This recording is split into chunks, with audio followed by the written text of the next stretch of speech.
Desembargador Rogério Favreto, que honra recebê-lo aqui, tudo bem? Bom dia, Mauro. O som tá bom? A imagem tá Tá boa? ótimo, tá ótimo. Tem alguma coisa em cima, assim, parece que é uma escrivaninha, é isso? Aí, Saiu? não, aí no alto, acho que tem uma escrivaninha assim. Ah, melhor, muito melhor, Não, é muito melhor.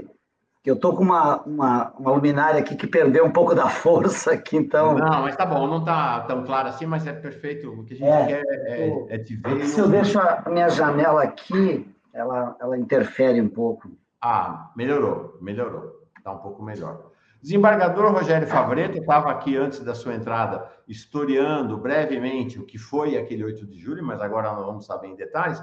Antes, desembargador, se apresenta para a nossa comunidade aqui. Quem é o desembargador Rogério Favreto? Qual foi sua trajetória até chegar a essa condição de desembargador do TRF4?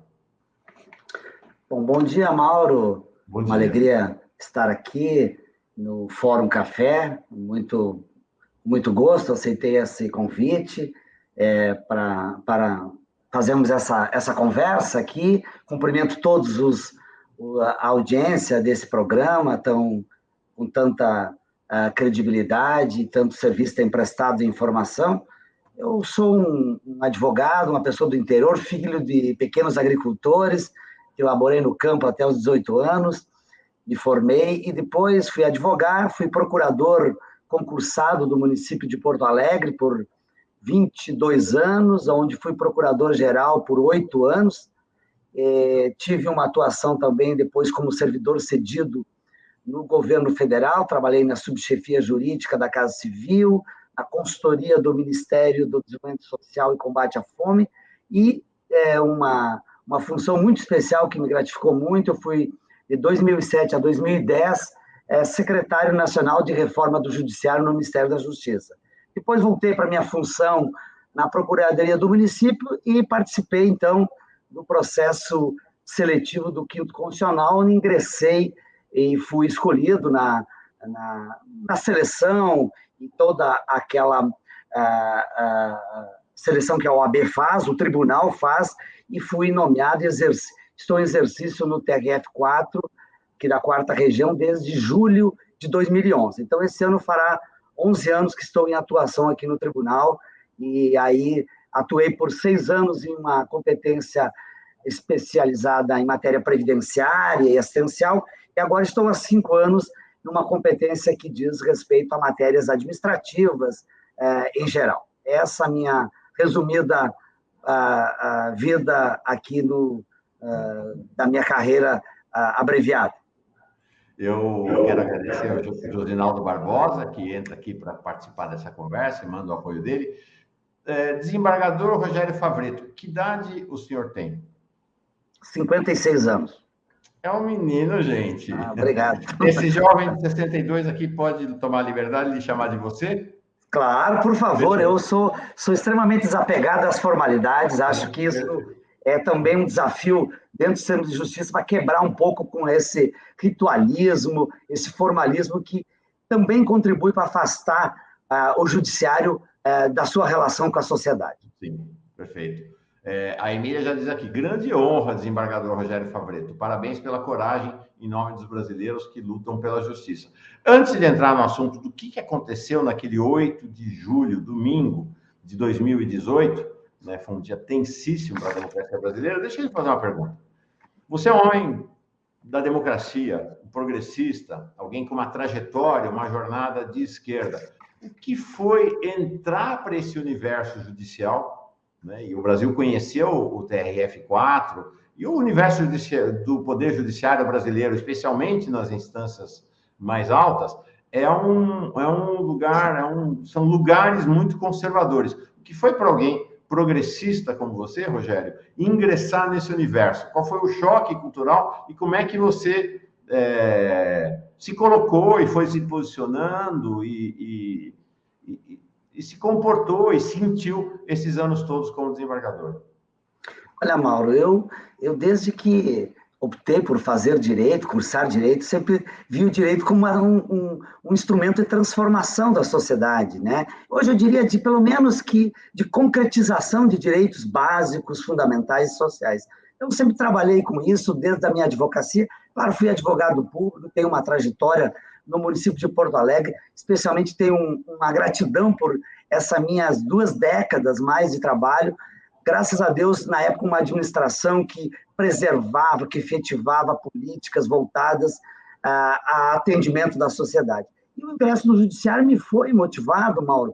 Quando eu atuava no Ministério da Justiça, eu me relacionava, meu papel lá, em colaboração ao então ministro Tarso Genro, no Ministério da Justiça, era de articulação dos órgãos do sistema de justiça, tanto institucional como corporativos. E aí fiz muitas amizades, aprendi, eu convivia, eu brinco assim sempre, desde um magistrado de primeiro grau, o presidente do Supremo, a um promotor de justiça, ou procurador-geral da República. Então, tinha as associações da Defensoria, da OAB, a OAB, os órgãos do Ministério Público, o Judiciário mais variado, Justiça do Trabalho, a Justiça Comum e a Justiça Federal. E aí me foram alguns amigos, disseram, olha, você tem um perfil, você é importante, poderia dar uma contribuição.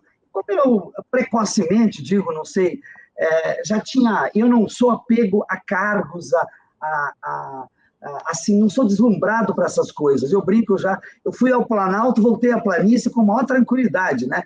E fui entusiasmado a participar desse processo, também por muitos advogados que eu atuava, fazia essa interlocução da OAB com o sistema de justiça. Eu gosto de falar sistema, que envolve o Ministério Público, o Judiciário, a Defensoria e a própria OAB. E aí fui pensando sempre nessa linha. Olha, é uma linha de coerência, Mauro, a gente tem princípios, valores, e eu sempre acreditei que o direito ele tem que se prestar a atender aos anseios do cidadão, de todo cidadão. E, enquanto relaciona com o Estado, ele tem que ser respeitado na sua essência, na garantia às políticas públicas, e nós temos que preservar aqueles princípios básicos da Constituição, ou seja, a ampla defesa, o contraditório, a presunção de inocência. Essas questões sempre balizaram a minha vida, e assim que me coloquei no judiciário. E creio que, vou dizer assim, sempre com uma tranquilidade de você estar preparado, porque você é provocado no judiciário, você não tem iniciativa, embora, né, o mundo tenha mostrado alguns atuando, né, de forma diferenciada. Mas, então, você tem que ter também postura e coragem para também ser contra-majoritário algumas ondas, digamos assim, jurídicas ou políticas que se colocam na vida, né, em determinados momentos da história, né? Desembargador Rogério Favretto, você construiu uma... Lá vamos! O meu vício é um vício barato, um vício do chimarrão só, então... Né? Então, já vê ele ali já se preparando para o chimarrão. Sua relação pessoal, profissional, cotidiana, com seus colegas desembargadores do TRF4, é um colégio extremamente conservador, e aí nós tivemos todos os embates, não estou pedindo ainda para entrar nesse tema, ao longo dos anos, é uma relação cordial, uma relação razoável, uma relação marcada por tensionamentos? Não, da minha parte, sempre foi uma relação de harmonia, e também os colegas sempre também tiveram muito respeito. Não obstante os fatos que aconteceram, que podemos dialogar na sequência. Então, eu sempre tive isso de forma... tu atua num colegiado, num órgão plural, tem que respeitar as opiniões diferenciadas, respeitar no debate. Eu sempre me postei assim, divergir com respeito e me senti também respeitado. Obviamente que teve um momento de tensão que eu entendo que passou do ponto. Mas eu sempre me coloquei dessa forma. Eu sou uma pessoa de diálogo, uma pessoa que acho que quem está no direito, Mauro, quem atua nos órgãos e não souber compreender a diversidade, a opinião diferenciada, eu digo, está no lugar errado. Vá fazer outra coisa. Perfeito. Vamos entrar agora no que está todo mundo esperando. Mas antes, quero dizer que a Francineide Silva diz assim, Francinete Silva, desculpa, parabéns, desembargador, pelo seu trabalho. A Maria Antônio Carmo, senhor Favreto, né? Favreto, na verdade, Maria. Parabéns pelo seu profissionalismo. A Jussara diz assim, com essa informalidade aqui, característica da sede. Já gostei desse cara. Vamos quebrar o formalismo do judiciário, que só serve para afastar o povo. A Maria Antônia Carmo diz, já amei esse cara. A Vilma diz assim, vamos falar exatamente desse assunto, a Vilma. Rogério Favreto ia libertar o nosso Lula e os canalhas não permitiram. Parabéns, desembargador, homem honesto. A Virgínia, toda pura, disse que tinha que ser Mauro Lopes. Não, tinha que ser nós aqui. Fórum Café para entrevistar o desembargador valente e digno. Já tem aqui, ó. Desembargador Favreto, diz o Marcelo Portela, será um ótimo ministro do STF. Gente, não vamos tocar nesse assunto, não. Vamos embora. Vamos. Isso aí é um assunto que a vida vai decidir. William Oliveira, grande entrevista. Maria Isabel, parabéns por querer libertar o Lula. E o que nós vamos saber agora é que não é por querer libertar Lula, é para cumprir, simplesmente cumprir a lei. Nós vamos saber disso agora. A Fabiane, parabéns pela coragem. Desembargador Rogério Favreto, dia 8, vamos voltar, né? Antes de fazer a avaliação do cenário, do que aconteceu, da performance dos personagens, e eu vou lhe pedir isso daqui a pouco. O que aconteceu naquele dia 8, naquele domingo frio, 8 de julho de 2018? Como é que você chegou à decisão de acolher o habeas corpus e mandar soltar Lula? O que aconteceu naquela manhã? Mauro, primeiro, qualquer decisão no caso da decisão que eu tomei, qualquer magistrado, a gente é provocado, né? Então as pessoas, às vezes, claro, com maldade, distorcem que eu não escolho a quem eu tenho decidido, eu tenho que estar preparado. Eu estava em plantão do tribunal, nós temos um plantão pré-definido, que é quinzenal, e eu tinha iniciado meu plantão na quarta-feira à noite. A gente decide todas as urgências noturnas, das 19 às 11 horas do dia seguinte, e nos finais de semana. Eu já via na sexta-feira, meu plantão não começou às 19, começou às 14, porque tinha jogo da Copa do Mundo, né? Então tinha um horário reduzido. Inclusive me difamaram dizendo que meia hora depois do plantão, bom, o advogado entra a hora que ele quiser, eu tenho que estar lá, pronto. Então eu estava ali imbuído no poder que o tribunal me confere de responder naquele período pelas demandas do plantão. Eu recebi esse pedido de habeas corpus, foi o segundo do dia, já tinha recebido um durante a tarde, no início da noite da sexta-feira, né, examinei, tive um pouco de dificuldade, porque o sistema eletrônico do TRF, que estava trocando lá uns equipamentos, e eu fiquei o sábado sem o sistema. Então, tive que ler muitas peças, documentos e trabalhar, e desenvolvi a minha decisão durante o dia de sábado.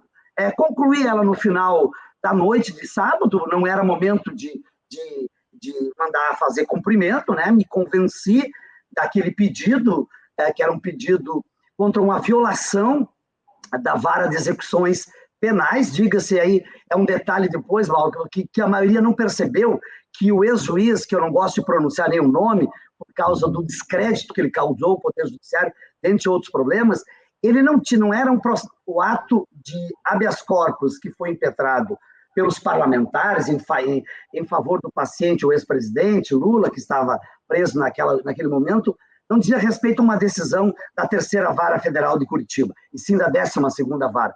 E eu recebi aquilo, obviamente, me lembro, o meu chefe de gabinete que cuida disso, Mauro, ele me disse, doutor, temos mais um habeas. Eu disse, vamos lá, vamos trabalhar, porque ele me auxilia na preparação, né, como a assessoria da gente faz, e ele disse, olha, é um cliente um pouco mais vou dizer assim, conhecido. Eu disse, bom, vamos lá, é isso. E aí, analisei com a responsabilidade, obviamente, que sabia que isso teria repercussão, mas desculpa, desembargador, então, vamos lá, primeira mentira que se divulgou naquela época, a ideia de que, por ser você, desembargador Rogério Favreto, uma pessoa da democracia da esquerda, de que teria havido um jogo combinado com a defesa de Lula, isso não tem qualquer sentido. É óbvio, né? Eu não escolho as demandas, os advogados, eles estudam, eles têm conhecimento. Por exemplo, se eu sou um advogado e quero propor uma medida consumerista, e eu sei que o plantonista tem uma visão mais favorável, eu vou estudar se eu entro no plantão ou não entro. Eu não sei quais as razões que os advogados e os autores fizeram. Eles ingressaram, o plantão é público do tribunal, é divulgado uma escala, publicada no site, e eu recebi a demanda, e aí fui examinar diante da postulação, do direito que eles invocaram. Eles tinham 3 pedidos, especialmente, o pedido principal, esse, e outro pedido também, que envolvia uma entrevista que o presidente tinha, que havia sido negado já várias entrevistas, que qualquer pessoa que está preso, ela pode dar uma entrevista, direito de liberdade, e eu apreciei com base naquilo, nas fotos. E aí também a segunda mentira, Mauro, que, antes que eu me esqueça, que se foi distorcido à época com, assim, a grande mídia, obviamente, que tinha ali um fluxo, né, da história, que queriam vender apenas uma visão do direito e da justiça, que eu estava contrariando a decisão do Supremo que tinha mantido a prisão do ex-presidente Lula. Não, a decisão não estava discutindo aquela prisão de segunda instância ou não, estava discutindo uma arbitrariedade da juíza da vara de execução que não concedeu a liberdade ao réu para ele desenvolver os atos como pré-candidato, na época ainda pré-candidato às eleições de 2018. Perfeito. Então é isso, o senhor está lá no plantão, chegou um habeas corpus, o seu assessor fala, tem um habeas corpus aí. Inicialmente você nem sabe de quem era o habeas corpus, que aí ele te adverte, é de um paciente, né, como o pessoal diz aí, né, de quem é aquele que ingressa com o pedido, paciente famoso. Aí você examina, era ali que de certo o direito de liberdade de Lula naquele momento?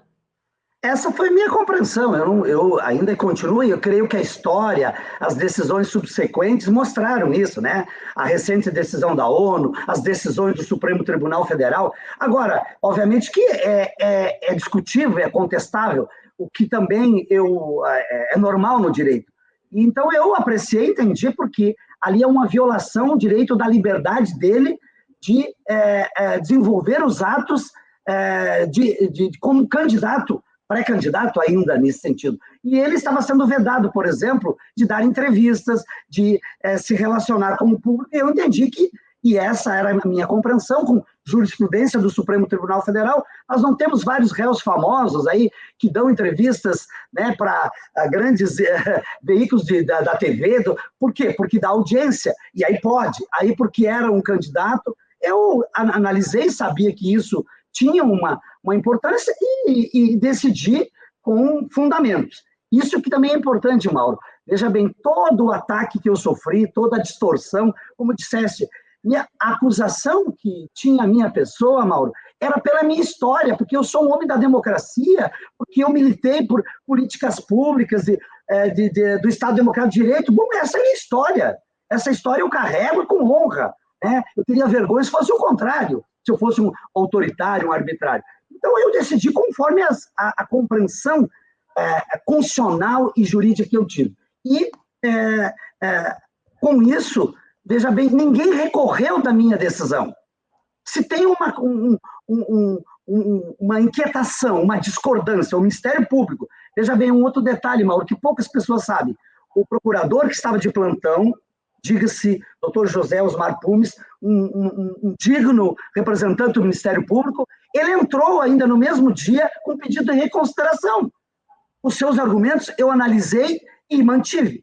Agora, ninguém recorreu. Houve toda uma armação para usar de instrumentos que não eram cabíveis para reverter a decisão. Então, quando você está descontente com uma decisão, o que você faz? Você recorre a quem? Aos tribunais superiores. Tinha que recorrer ao STJ ou ao Supremo, sei lá, a criatividade não sou eu que tenho que dizer.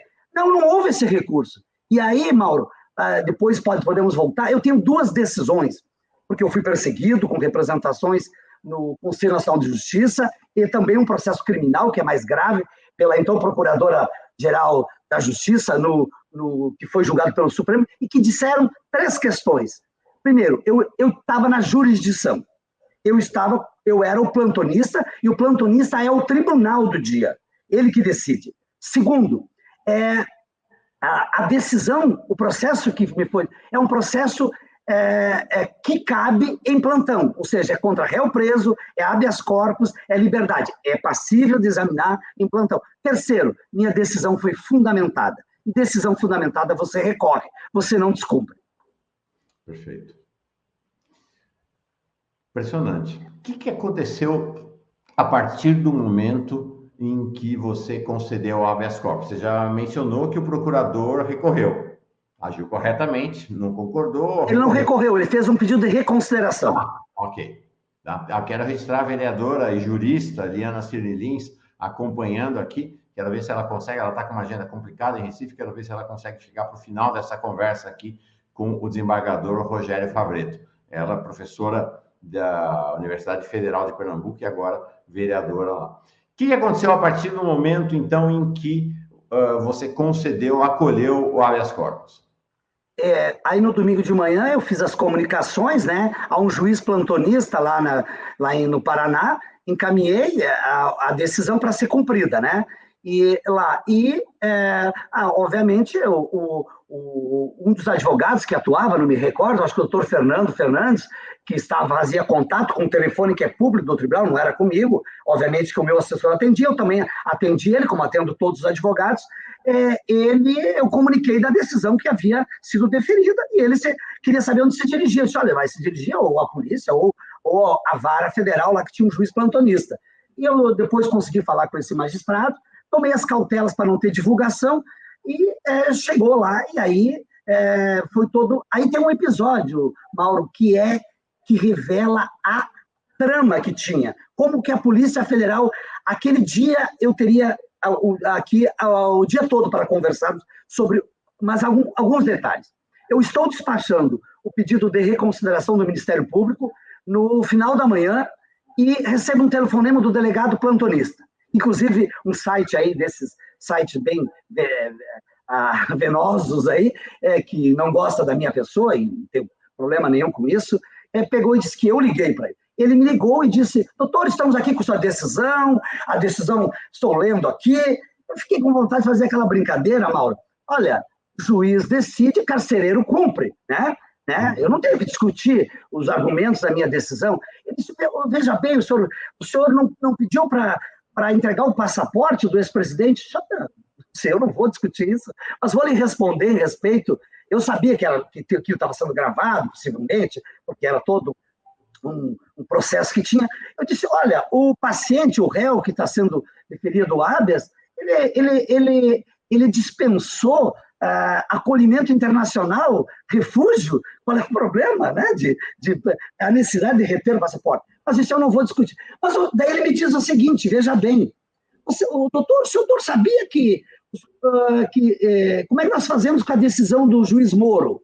Como assim, do juiz Moro? Veja bem, a polícia já sabia. Claro, a polícia que comunicou, vamos ser claros, né? A PF é que avisou. É importante dizer, gente, nesse dia 8, o desembargador Rogério Favretto estava em Porto Alegre, que é onde ele mora, e esse delegado liga lá de Curitiba.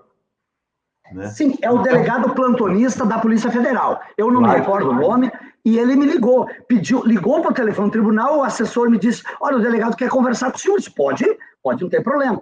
Aí eu disse, olha, doutor, muito obrigado pelas considerações sobre os meus argumentos. Eu disse, não, mas nós estamos aqui cumprindo, vamos dar aquele jogo, né? Aquele jogo para ganhar tempo, como se diz, né? Aquele jogador que cai em campo e fica matando tempo, né, para terminar o jogo, né? Então tinha. Aí ele disse, mas como a decisão? Mauro, eu levei quase 1 hora para achar a decisão do juiz Moro, para eu entender onde é que estava. Porque ela não estava no processo que eu estava decidindo. O processo é um habeas corpus dirigido ao tribunal, no caso ao juiz, ao desembargador plantonista, mas tem lá toda a estrutura do processo primeiro grau e tal. Tinha uma dezena de processos que envolviam, né, esse caso. Não estava, porque não era da vara do juiz, como disse. Era uma decisão da juíza da vara de execução. Aí você vê, aí eu achei a decisão, no mesmo despacho que eu não reconsiderei o pedido do Ministério Público Federal, eu já despachei, ratifiquei minha decisão, dizendo que não tinha valor a decisão do ex-juiz Moro. E vou dizer que é por 3 razões, Mauro, agora para resumir. Uma é que eu já lhe disse, o processo não era dele. Então, o ato arbitrário que o mandado de segurança atacava não era da vara dele. Então, ele não tem nem que olhar. Segundo, ele é um juiz de piso, como se diz, né? Ele, hierarquicamente, não pode descumprir decisão do tribunal de um desembargador. Terceiro, ele estava de férias, e aí não me diz respeito o que estava fazendo. Juiz em férias não decide sobre processo ou medidas urgentes. Se ele quiser ir trabalhando, botando o trabalho atrasado em dia, pode fazer. Ele vai publicar quando ele volta das férias. Então, 3 razões que eu não podia. E eu decidi, ratifiquei. Ali um pouco vem uma segunda decisão do meu colega, o relator, o desembargador Gebran, dizendo que não podia, que eu estava descumprindo a decisão, interpretando equivocadamente, porque eu não estava descumprindo a decisão do tribunal e do Supremo Tribunal quanto à prisão em segunda instância. Eu estava discutindo o direito de liberdade enquanto pré-candidato, e que estava sendo violado de todas as formas, e agora está provado. Toda essa armação de sistemas, esse lawfare que foi, eu digo, é um lawfare duplo, aqui depois podemos falar sobre isso. Né? E eu recebo a segunda, né? Ou seja, recebo a segunda notícia que tinha um segundo despacho, né? Também desautorizando minha decisão. Ou seja, e aí é bom esclarecer as pessoas que são leigas, né? Aqui temos audiência de todas as ordens. O relator tem competência sobre o processo, mas enquanto está no prazo do plantão, quem decide é o plantonista, seja eu, seja qualquer outro colega. Isso em qualquer tribunal de justiça federal, inclusive no Supremo, no STJ, assim funciona. Eles têm uma sistemática um pouco diferente, porque lá normalmente é o presidente, o vice que fica no recesso, se divide nisso. Então, ele não pode... O relator não pode atropelar o desembargador de plantão, porque, na verdade, vamos dizer assim, com uma linguagem de leigo, enquanto é o desembargador de plantão que está operando, e o plantão, por definição, é que nem nós aqui no jornalismo, né? É uma pessoa atuando. De certa maneira, o relator do processo passa a ser o desembargador de plantão, é ele que está ali cuidando, né? Vamos dizer, o conceito jurídico, Mauro, do relator, você é o tribunal naquele momento. Você é o tribunal, é só você. O plantonista. Plantonista. Então, o relator, ele poderia reapreciar a minha decisão a partir das 11 horas de segunda-feira, quando ele retoma o regular. Poderia cassar minha decisão tranquilamente, é um direito que ele tem. Inclusive, despachar, eu despacharia mediante provocação, porque o juiz tem que agir sob provocação. Ele despachou sem provocação, né? A provocação que teve, a gente sabe qual foi. A combinação polícia, Moro e outras forças que estavam operando naquele momento, com o Ministério da Justiça, com alguns ministros e outras questões que vieram à tona hoje, contadas aí. Então, foi isso. Não poderia eu, de novo, os advogados peticionaram, eu reapreciei novamente e ratifiquei que a decisão tinha que se cumprir. E aí todo mundo diz, mas deu prazo para cumprir. Sim, eu sou provocado. O juiz é provocado com uma decisão para decidir. Eu decido em favor, no caso ali, da soltura. E aí, por artimanhas, por outras coisas, vamos dizer assim, não se cumpre, eu vou dizer, não, olha, faz de conta que não existe essa decisão. Não, eu não estaria sendo incoerente, eu não agia por prazer próprio, eu não tenho isso, eu não decidi por essa razão, eu decidi pelo direito, pela compreensão. E os advogados fizeram 3, 4 petições.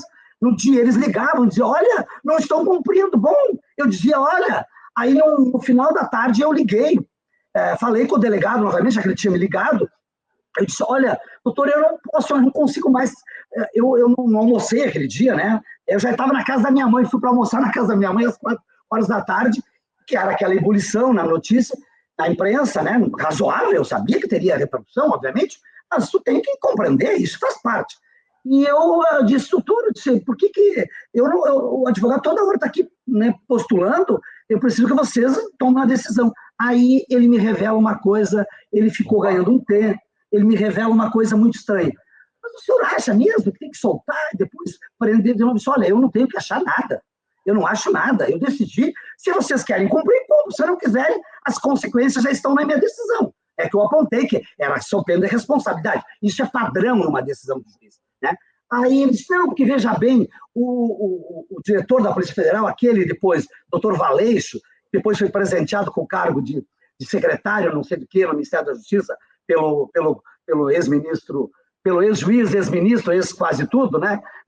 E ele disse, está conversando com o presidente do tribunal e parece que logo vai ter uma decisão.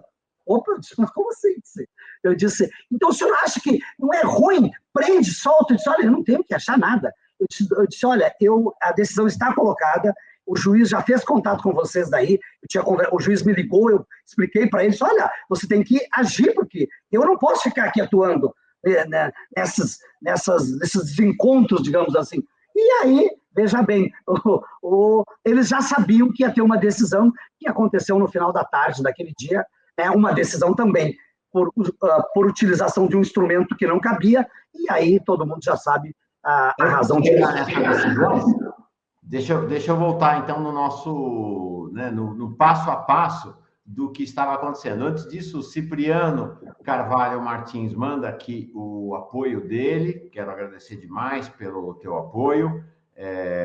Sabe, desembargador, a gente aqui vive da dinâmica de apoios das pessoas, da comunidade. A gente não tem banco, a gente não tem grandes empresas, então são as pessoas que financiam esse nosso trabalho, como, por exemplo, a Kathleen Meira Resistência Sempre, que se tornou membro da comunidade da Pós TV Fórum. Então, quero te agradecer demais, Kathleen, pela sua chegada aqui para essa comunidade. Sinta-se acolhida. O Paulo Caramone, excelente entrevista. Nem tudo está perdido. Há muita gente boa no sistema judiciário.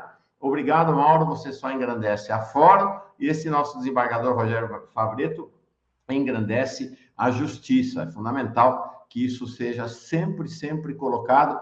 Essa entrevista hoje é uma entrevista, mas é também um ato de desagravo a uma figura do Poder Judiciário que por trabalhar, por exercer o seu ofício dentro dos limites da lei, foi vítima de uma campanha brutal. Quero saudar também o Érico Cordeiro, que é membro já há 13 meses, Érico, muito, muito legal. Salve, Mauro, muito sucesso na nova caminhada, viva a democracia.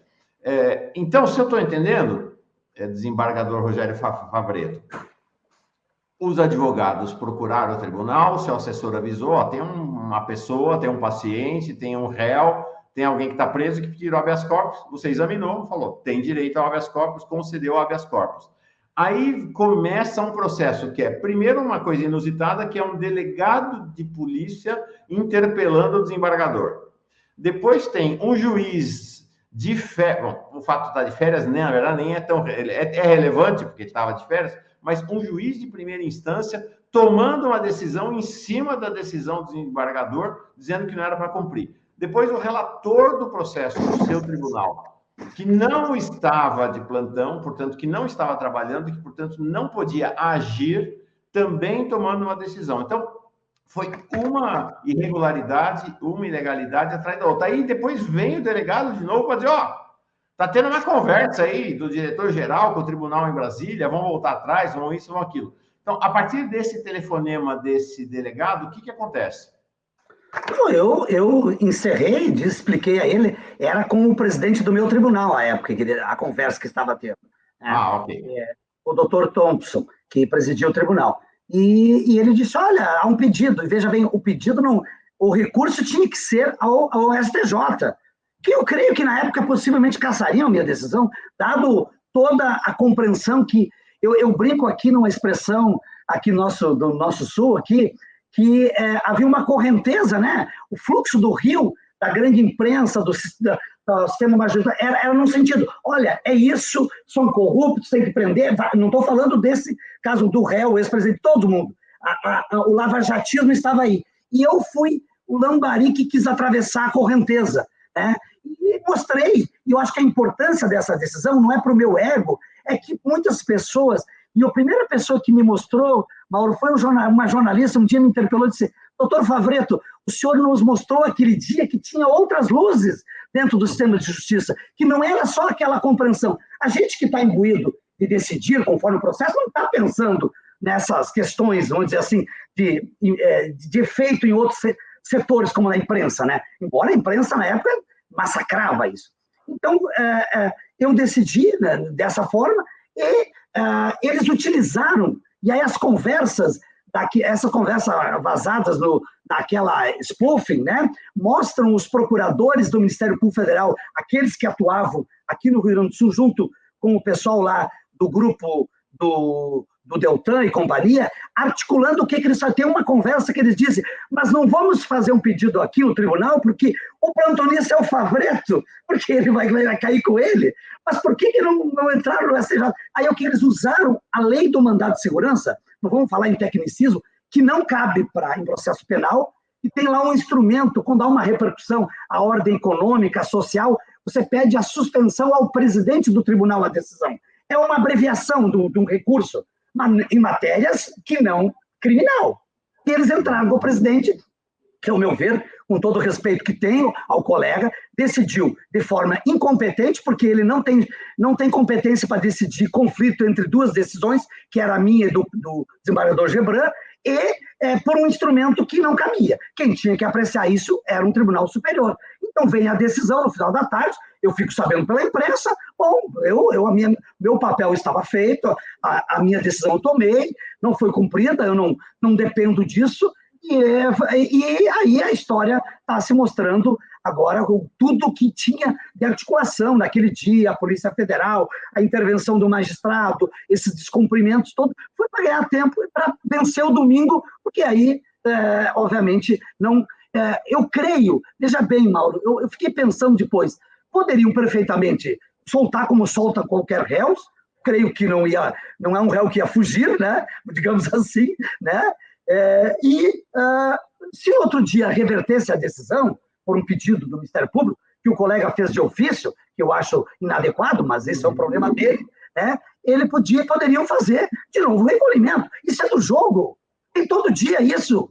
Agora, por que tudo isso? Por que será? Agora está aí mostrado, né? Pelas revelações, pelas mensagens, por esse grupo político que operava politicamente, esse lawfare duplo, Mauro, é um lawfare duplo, porque foi uma articulação do sistema de justiça para perseguir, para processar, para prender e para condenar pessoas, dentre essas o ex-presidente, sem provas, sem respeito aos princípios da ampla defesa, uma articulação. E duplo, eu digo, porque ao mesmo tempo que perseguiu e inviabilizou, por exemplo, pessoas prosseguirem com seus negócios, empresários, políticos com seus mandatos, um pré-candidato que era o Lula na época das eleições, ao mesmo tempo ele teve um duplo efeito, esse lawfare, porque ele serviu também para a autopromoção e projeção de quem? Daqueles membros, daquele grupo ali do Ministério Público e do ex-juiz Moro, que agora está aprovado. Veja bem, era eu que fazia política, Mauro? Era eu que tinha a minha história, Lisa? Quem é que, logo depois disso, soltou uma gravação, uma delação na véspera da eleição, depois aceitou um convite para ser ministro, já com uma promessa de ser ministro do Supremo. Depois, não vou entrar no detalhe por que não aconteceu, aí eu acho que ele não dimensionou isso, e agora é candidato, é filiado a partido, ele e o Deltan são pré-candidatos. Então, veja bem, a instrumentalização do sistema de justiça, ela foi não só para perseguir, mas para se autopromover, para se projetar e se constituírem, como se enxergavam na época. Eram os salvadores da pátria, os falsos heróis que eu digo. E aí, agora caiu como é que diz, a máscara caiu, né? Caiu também, né? Vamos dizer assim, a toga, né? Porque o juiz, quando se ele se desveste da toga, ele age como um agente político, e aí ele está extremamente fora da sua atribuição. E, Maurício, antes que eu me esqueça, eu não tenho nada pessoal contra o ex-juiz, contra ninguém, não é essa a questão. A questão que eu acho que é um debate que os operadores têm que fazer é a perda da credibilidade do Poder Judiciário e dos sistemas de justiça. Porque eu vou te dar um exemplo comum aqui para os nossos assistentes, que é a alma daqui do teu programa, e quero cumprimentar e aproveitar para agradecer as mensagens de carinho e de apoio, que eu sempre fico feliz com não que pode também ter críticas. Veja bem, como é que quando um cidadão ele tem um direito violado, assim, ou alguém ameaça ou descumpre um contrato, ele diz tradicionalmente, dizia, né, mas vou te colocar na justiça, normalmente faz assim, né? Vou te colocar na justiça. Como é que o seu João e a dona Maria agora dizem, vou botar na justiça? Essa justiça parcial, que combina, que processa, que persegue, o que eu vou ter nisso? Olha o custo institucional que essas pessoas causaram, o descrédito ao sistema de justiça. Isso não tem preço. Sem falar, obviamente, do processo que eu não gosto de usar, o nome desse dessa operação que utilizaram, que eles desgraçaram com a economia brasileira, milhares de pessoas perderam emprego, empresas faliram, e isso vai ter ainda muita indenização e muita reparação a ser feito a pessoas físicas e jurídicas. Para encerrar o relato do dia, mais cedo, desembargador Rogério Favretto, você fez você deu algumas informações que gostaria que você detalhasse mais, que é as consequências dessa sua ação, absolutamente dentro da lei, no exercício da sua função, que tiveram sobre você. Então, houve uma ofensiva para tentar puni-lo por ter trabalhado, né? Basicamente foi isso. O que aconteceu e se de fato houve alguma punição a você ou não? Não, houve uma perseguição de todas as formas, né? A imprensa convencional, os setores da justiça, a partidos políticos e outras pessoas fizeram representações no CNJ, que depois foi arquivada, e também um processo criminal que foi solicitado pela... Veja bem, a doutora, então procuradora-geral da República, a doutora Raquel Dodge, que podia ter recorrido da decisão, orientado seus colegas, resolveu na terça-feira entrar com um processo criminal, de investigação criminal, dizendo que eu prevariquei, porque eu decidi em favor de amigos meus. Eu não sou amigo do ex-presidente, não sou amigo dos autores do habeas corpus, são pessoas conhecidas, são parlamentares, é um ex-presidente, quem não conhece? Eu trabalhei como servidor no governo federal, não era assessor do presidente, do ex-presidente, e entrou com um processo criminal. Então, houve uma perseguição pessoal, familiar, eu tive que andar com segurança, graças a Deus não aconteceu nada, minha mãe, meus filhos foram ameaçados nas redes sociais, eu não tinha rede social, foi o que me salvou. Meu telefone foi divulgado por um jornalista, especialmente um atual parlamentar, que eu já processei, um reconheceu, e fez a retratação no site, outro já foi condenado em primeiro grau pela justiça a me reparar. Você teve 2 condenações já? Tiveram mais, eu já entrei com mais processos, uns 4 ou 5 processos, tem alguns que têm até decisões desfavoráveis. Eu tenho percebido que tem setores do judiciário que, quando julgam uma indenização que eu postulei, veja bem, teve um jornalista, que eu não vou proferir o nome para não dar ibope a ele, que ele disse que era um desembargador criminoso. Isso não ofende a minha honra, a minha dignidade enquanto pessoa, e o juiz aqui, o tribunal aqui, disseram que isso não me ofendeu. Eu estou recorrendo, vou respeitar o processo e pronto, né? Então, eu tive a minha perseguição, eu senti como é isso, porque, veja bem, é isso que aquelas pessoas que são perseguidas nesse sistema aí, deturpado por essa meia dúzia de procuradores e esse ex-magistrado e outras pessoas que participaram desse grande esquema de lawfare, elas sofreram, porque você não respeitar, Mauro, ouvintes, assistentes, o direito básico da presunção da inocência, da ampla defesa, e, fundamentalmente, isso que o Supremo foi dizer depois de você ser julgado por um juiz imparcial. Eu, quando tiver um processo, quero que o juiz julgue. O juiz que seja imparcial, do de isenção, que essa é uma figura que não cabe muito, né? Porque a gente sabe que da neutralidade, não existe essa neutralidade. Você tem visões da sociedade, do mundo, da política, do Estado. Eu tenho, você tem, cada colega meu tem. Agora eu tenho que julgar o processo de acordo com as provas e o direito que está colocado. Então, houve aqui, imagina o que é a destruição de uma pessoa, né? Porque quando você prende uma pessoa, você pré-julga ela, você condena na imprensa, você acaba com a vida pessoal, familiar, profissional, política, econômica, de todas as formas. Por isso que o juiz tem que ser muito ponderado, não tem que ter medo de ser contramajoritário, aquela onda que às vezes se vende, né? Porque a onda que tinha essa. Aí eles tentaram, Mauro, como disse uma pessoa um dia na rua, carinhosamente, me disse, eles queriam lhe cancelar, é o termo hoje que se usa, né? Queriam me cancelar, por 2 razões, Mauro. A gente vai fazendo as leituras depois. Quais eram as razões que tinham que eles queriam me exonerar, né? Me excluir, me retirar da minha função? Porque, ao mesmo tempo que eu fosse, vamos dizer assim, culpado por isso, eles diziam, olha, ele estava errado. E, por consequência, eles estariam certos. Ou seja, eles tinham que reafirmar aquelas arbitrariedades e aquele sistema ilegal, autoritário e parcial que estava ocorrendo. E, para isso, tinha que tirar quem... E mais, tinha um terceiro recado, Mauro. ao meu ver, era o seguinte, vou usar o termo popular aqui, ninguém se atravesse nesse jogo. Esse rio só tem um fluxo.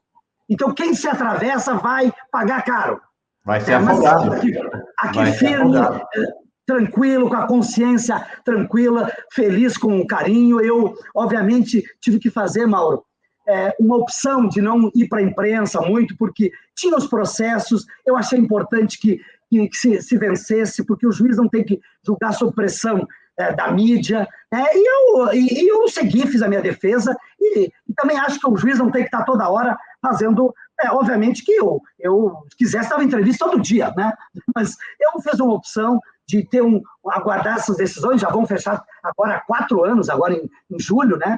E, obviamente, que teria história para livro, aí para isso, já fui até convidado para isso, achei, por enquanto, melhor ter os registros, depois, essa é uma questão mais profunda e mais delicada para se colocar. Mas tem fatos muito graves que foram aí, eu sofri muita perseguição, tive que andar com segurança, na época, fiz algumas representações à Polícia Federal sobre algumas pessoas que me ameaçaram, não deu em nada, bom, não sei, eu fiz o meu papel, se não investigaram ou se não acharam que era devido, paciência, eu não resolvi deixar esse caminho para trás, eu sigo minha vida com a consciência tranquila e com o saber do dever que eu fiz, eu cumpri naquele momento, e aí a história vai fazer justiça a esses fatos. Já adianto, queremos seu livro. Queremos seu livro porque você foi um personagem central de um momento crucial da história do Brasil. Eu vou ler 2 superchats e, na sequência, embarcar. Uma jurista que quer lhe falar, ela nem vinha hoje, mas falou, não, Mauro, eu vi ela comentando aqui, eu falei, não, vem para cá, que precisamos conversar. Uma jurista vereadora e uma vereadora, uma lá do Recife e outra da Bahia, que viveram intensamente aquele 8 de julho também, antes do Ted Boy Romarino. Me recordo que a imprensa alegava a suspeição do desembargador por ter sido filiado ao PT. Eis que depois a Suprema Corte declarou que suspeito era o Moro. A terra plana não gira, ela capota. Você foi filiado ao PT, Rogério? Eu tive filiação, tive militância enquanto era advogado e procurador, militância como qualquer pessoa. Quando eu fiz a opção de ir para o judiciário, eu me desliguei. E assim eu aprecio processos de todas as pessoas. Eu julgo processos, né? Eu tive processo recentemente, né? Eu já posso dizer, do presidente da Câmara dos Deputados, e decidi a favor dele por um direito que eu entendi que era adequado. E olha, são antagonistas, né? Obviamente tem pessoas que devem ter me xingado, né? Porque eu liberei lá um pedido dele. E assim é a minha vida. Eu atuo não na matéria criminal, então a gente tem isso. Eu tive a minha militância, essa é a minha história, eu nunca neguei isso. Isso faz parte. Agora eu vou lhe perguntar, Mauro, por que só a mim esse questionamento? Quantos magistrados, dos 17 mil magistrados do Brasil, tiveram militância, ou formal ou informal na política? Todos têm uma visão da sociedade, da política, do direito. Agora só se persegue os garantistas, os progressistas, que hoje defender a Constituição, tu é comunista. Virou esse absurdo, né, que tem que se cunhar, porque aparentemente é uma expressão pejorativa, né, no senso comum, e aí as pessoas condenam. Agora, tá cheio de juiz aí que posta foto com pré-candidato, com candidato, que faz, e às vezes não tem a mesma apuração. Né? Mas isso não me diz respeito, é um problema dos órgãos correcionais, né, dos órgãos que devem, do CNJ e assim por diante. Eu estou muito tranquilo porque eu decidi de acordo com o processo e decisão fundamentada se recorre. O ministro Barroso, que apreciou meu processo, também disse, a decisão era fundamentada, ela tinha repercussão, obviamente que criou uma ebulição no dia, mas a decisão devia ser recorrida. Então, não há aqui crime. E veja bem, o Ministério Público ainda recorreu numa decisão monocrática do relator do Supremo. Olha, o ministro Barroso, insuspeito totalmente, né? Uma pessoa que tem suas posições, todo mundo conhece, e depois a turma que ele integra julgou por 5-0 o recurso do Ministério Público. Então, aqui eu tive processo no meu tribunal, movido pelo Ministério Público, pelo MBL, fez processo aqui no tribunal. Eu tive que me defender de 2 processos do mesmo fato em 2 momentos, que não cabia no meu tribunal. Queriam me processar no meu tribunal. Aí o Corregedor Nacional de Justiça, o então corregedor, o ministro Humberto Martins, avocou o processo e disse, olha, o processo está correndo primeiramente no CNJ, e quem é competente é o CNJ. Porque como é que os colegas aqui iam me julgar eu? Iam julgar o outro colega ou não iam julgar? Era só a mim? Aí eu queria saber, né? É só a minha decisão? Qual é a imparcialidade? E aí predominou isso, e aí já fazem, ainda no final de dezembro, no mês de dezembro de 2018, o CNJ decidiu, agora o processo criminal ele levou mais de um ano e meio para se concluir.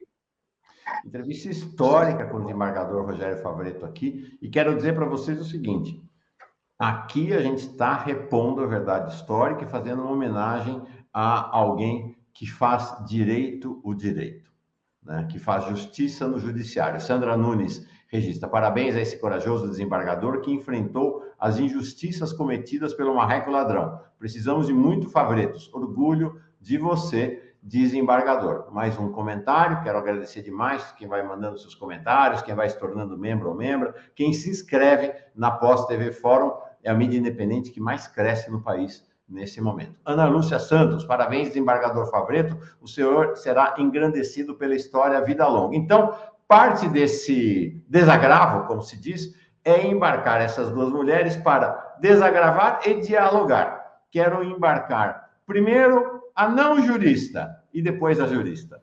Maria Marighella, muito bem chegada. Ei, Mauro, querido, que bom começar o dia de segunda-feira aqui com vocês, ouvindo o nosso desembargador, nosso querido Rogério Favretto. Que orgulho, que honra.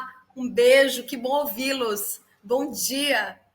Obrigado pela participação, Maria Marighella. Prazer também tê-la aqui. Já vejo o seu trabalho e cumprimentos pela sua atuação, né, em defesa especialmente das pessoas mais necessitadas, uma atuação digna de uma parlamentar.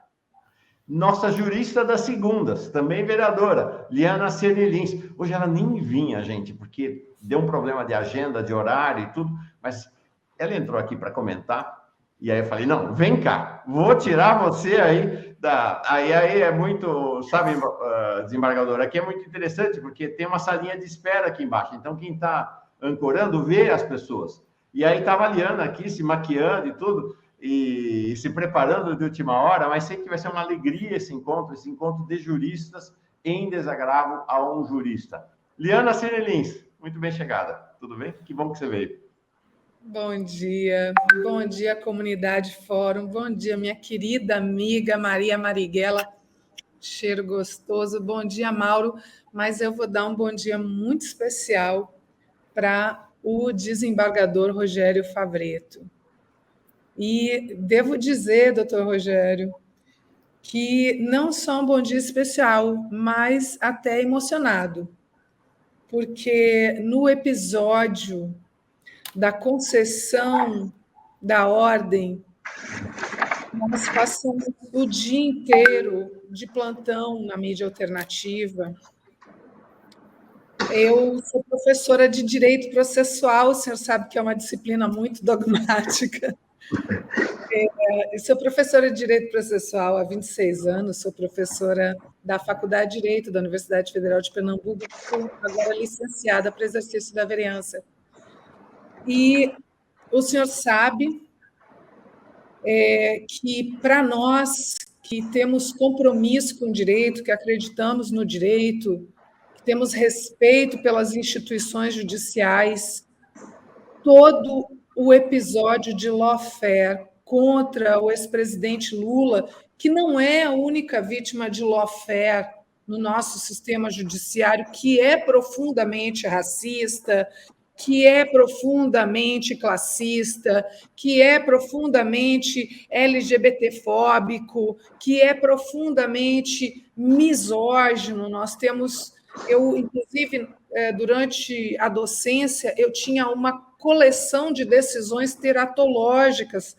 Decisões teratológicas são aquelas decisões com fundamentações profundamente equivocadas do ponto de vista jurídico, social, cultural e político, como, por exemplo, a decisão que considerou uma mulher negra vítima de estupro como sendo, na verdade, agraciada né? Porque ela, por ser uma mulher feia, deveria agradecer ao estuprador por ter desejo sexual. Acreditem ou não, o judiciário brasileiro proferiu uma decisão dessa natureza, a decisão que encarcerou Preta Ferreira. Então, são muitos os casos de lawfare no Brasil. O caso mais famoso foi contra o ex e futuro presidente Luiz Inácio Lula da Silva. E, para nós, foi uma profunda agressão, para nós que levamos o direito a sério. Aliás, é título de uma obra de Dworkin, né? Levando os direitos a sério. Para nós que levamos o direito e os direitos a sério, o episódio envolvendo todo o episódio, composto por inúmeros capítulos envolvendo o lawfare contra o ex-presidente Lula, foi muito grave. E nós tínhamos uma crítica profunda à opacidade do Poder Judiciário. Vale dizer, o Judiciário, dos 3 poderes, era o que tinha menos transparência, era o que tinha menos controle público, era aquele para o qual menos a sociedade olhava. E nós, que tínhamos e temos compromisso com a democracia em todas as instituições, inclusive no judiciário, era uma demanda nossa que houvesse maior transparência no judiciário. Mauro, existe um filósofo muito importante, que é o Habermas, que tem em uma das suas obras, que foi traduzida para o Brasil como Direito e Democracia, mas entre facticidade e validade, um dos capítulos do Direito e Democracia do Habermas é sobre a necessidade de fundamentação adequada das decisões judiciais. Eu estou falando isso porque o doutor Favretto falou sobre o fato da sua decisão ser fundamentada. Esse é um tema tão importante que ele é objeto de um capítulo de uma das obras mais importantes, de um dos filósofos mais importantes da contemporaneidade, que é Habermas. A importância de nós fundamentarmos as decisões judiciais. E não pela fundamentação propriamente jurídica, porque isso é crucial, mas pelo fato de que, através da fundamentação, o judiciário presta contas da sua atuação para a sociedade. E é neste exercício de fundamentação que nós explicitamos a nossa comunicação com a sociedade, portanto, o nosso compromisso democrático. Então, para nós sempre foi crucial que a sociedade exercesse o controle social do judiciário, que a sociedade se apropriasse do judiciário, que o judiciário deixasse de ser, um momentinho, só para concluir, deixasse de ser um poder tão opaco. Mas o problema, Mauro, que aconteceu é que quando isso finalmente se realizou de modo completamente distorcido, como se nós estivéssemos vivendo um romance kafkaniano. E a sociedade tomou conta, aliás, foi um ato falho muito bom, tomou conta do judiciário dentro de uma lógica futebolística, de fla-flu, de time, vulgar, com ódio. E aí, quando eu muito poder tecer considerações, assisti com muito interesse e atenção à entrevista, doutor Favretto.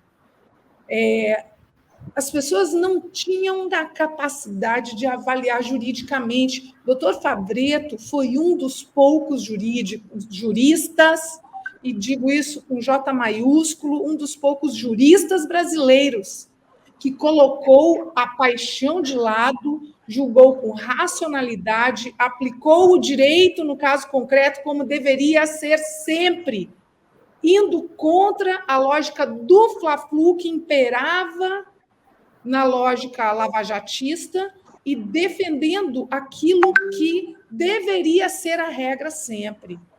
Então, esse desagravo, ele é um momento histórico, não na vida do doutor Rogério Favretto, mas ele é um momento histórico de resgate do papel do judiciário e daquilo a que o judiciário deve se prestar, que é fazer o direito, respeitar o direito, aplicar o direito nas situações concretas, sem favoritismos, mesmo que não haja neutralidade, mas o exercício de imparcialidade deveria prosperar sempre. Parabéns, doutor Favretto, parabéns, Mauro Lopes, por esse momento tão importante da mídia alternativa. Legal, Liana. A partir do que você traz, vereadora Liana Ciro Lins, eu coloco uma questão para o desembargador Favretto, antes registrando o Alexandre Barbosa das Alterosas, que chega aqui dizendo essa entrevista é histórica, também acho histórica, parabéns, Favretto, e o Wordsworth, que diz, uma outra coisa que foi muito distorcida na imprensa foi a motivação do HC. Diziam que Lula deveria ser solto porque era candidato, quando o correto é que ele estava sendo impedido de fazer campanha, mesmo preso. Isso aí. Desembargador, a partir deste desagravo, que a nossa, estou voltando aqui para cima, que a vereadora e jurista Liana Ciro Lins lhe faz, aí eu já emendo uma pergunta, porque o que a gente viu até agora é assim, é as pedradas que foram atiradas, dirigidas. Eu queria saber o seguinte, o que houve nesses anos todos, e agora, ainda mais depois da decisão da ONU, de sustentação, de apoio, de solidariedade, de desagravo dirigido a você, desembargador? Bom, Mauro, primeiro quero cumprimentar a vereadora e professora Liana Ciro Lins, um prazer estarmos aqui dialogando, agradeço as palavras, colocou bem essa questão de que eu fui acusado pela minha trajetória de defesa da democracia de julgar politicamente, quando se demonstrou que era o contrário. A minha decisão foi racional, fundamentada, como já dialogamos. E antes de te responder a pergunta, Mauro, eu não queria esquecer de falar um fato. Veja bem, toda essa questão da parcialidade, que agora se revelou depois das decisões do Supremo, primeiro, pela incompetência territorial, porque se nós formos revisar, mais de 80% dos processos que tramitaram na 13ª Vara de Curitiba não era de competência, para começar, territorial. E a parcialidade que o Supremo reconheceu por 5 fatos, o primeiro da divulgação da gravação da então presidente Dilma com o ex-presidente Lula, o grampeamento do telefone dos advogados do então presidente, que agora, inclusive, tem uma decisão recente condenando por dano moral a um dos advogados, aquela condução coercitiva abusiva, que condução coercitiva é quando alguém se recusa, quando alguém comparece voluntariamente no judiciário, não existe, por quê? A quarta, a divulgação da delação premiada do Palocci à véspera da eleição acho que foi do primeiro ou segundo turno, não me lembro, do 2018, e o descumprimento do habeas corpus. Ou seja, dos 5 fatos eu estou envolvido em 2. E veja bem, e tem um fato que a maioria não sabe, em 2016, houve um primeiro procedimento de um PAD, processo administrativo disciplinar, contra o ex-juiz Moro, no meu tribunal, por um grupo de advogados, envolvendo esse fato da divulgação da gravação e da politização dele. O corregedor arquivou o processo e houve um recurso. Foi ao pleno do tribunal, que somos 15 membros do pleno.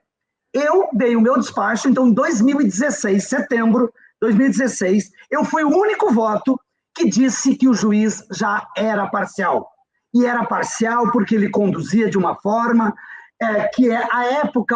veja bem como é que é a mudança política desse cidadão. Na época ele andava abraçado com o Aécio Neves, com o Dória, e dando palestra naquele Instituto LIDE. E aquilo mostrava que e eu disse que quem eram os oponentes na política naquele momento? O PT e o PSDB. Quando um magistrado se abraça a um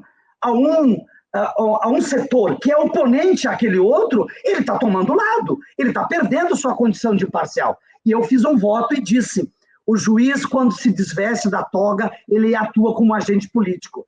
E o meu voto não era, Liana e Maria Marighella, para dizer, olha, você tem que ser execrado. Não, eu quero que abra um processo. Eu disse, inclusive, na minha fundamentação, o mesmo fundamento que o ex-juiz dizia, não, o ex-presidente, eu recebi a denúncia, agora ele se defenda. Se defenda como? Se já estava pré-julgado. Eu disse, eu quero também um procedimento para que o magistrado responda. E ele se defende, normalmente. mas foi 13-1. Brincava que a goleada era maior que a da Alemanha na época, né? Mas eu, com coerência, fiz isso. Então, me parece, já ali se demonstrava claramente. Depois ele só mudou esse magistrado, só mudou os parceiros políticos de partidos. Ele foi migrando, parece que conforme o ego dele, o lado que infla do ego, né? Me parece que é essa a questão dele. E os seus interesses, como diria Leonel Brizola, os seus interesses, né? Então foi isso. Eu vejo que, passado tudo isso, Mauro, a gente tem uma perda muito grande. Aquilo que eu falei antes, da credibilidade do sistema de justiça. Eu passei todos esses procedimentos, não tenho vaidade nenhuma sobre... gostei das suas palavras, Diana, porque não é um desagravo a mim. Eu sou uma pessoa, obviamente, que todo mundo gosta de ter um reconforto. Eu estou tranquilo, sempre, obviamente, que passei momentos difíceis. Eu brincava com meus amigos, o meu patrimônio é meu cargo. Eu tenho filhos que eu sustento. Eu tinha um filho de 3 anos, que tem 6 anos hoje. Minha mãe, que depende de mim, uma filha minha que, na época, cursava faculdade. E eu optei a vida toda, desde 18 anos, quando eu saí da roça, filho de pequenos agricultores, meu pai não tinha terra, era arrendatário, eu fui estudar. Não para a meritocracia, não vou entrar nesse discurso, obviamente.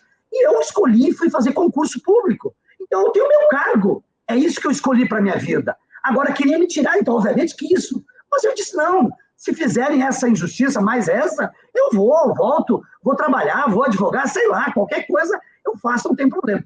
Então, mas eu recebi, aí a palavra que eu queria colocar aqui para o debate. Engraçado que, e vou dizer assim, eu recebia das pessoas da rua, Liana e Maria, a seguinte palavra: parabéns pela coragem. No começo me intrigava. A coragem todo juiz tem que ter.